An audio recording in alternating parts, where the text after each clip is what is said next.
with respect to the comments about the stinking albatross, look it up.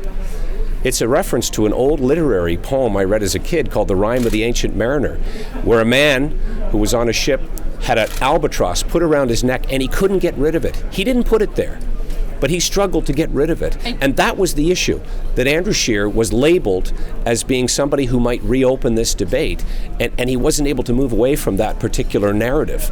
And that narrative wasn't begun by him, I assure you. I regret the way people have interpreted it, how it was torqued, how it was misconstrued, and it might have been a little raw at the time. But I think as conservatives, if we want to win, we've got to be honest with ourselves. We have to address some of the shortcomings that Canadians saw in our campaign the last time. We have to be a little bit more forward-looking and optimistic and putting things in the window that people can vote for, not just against. There's lots that the Prime Minister is doing to harm himself. We need to talk about a different narrative, a different path, and how we would do it differently in favor of Canadians. I think we do need to put an emphasis back on the economy full bore. We need to actually address some of the shortages that we're seeing in the workforce, some of the problems, quite frankly, that are shaking confidence both here in Canada and internationally.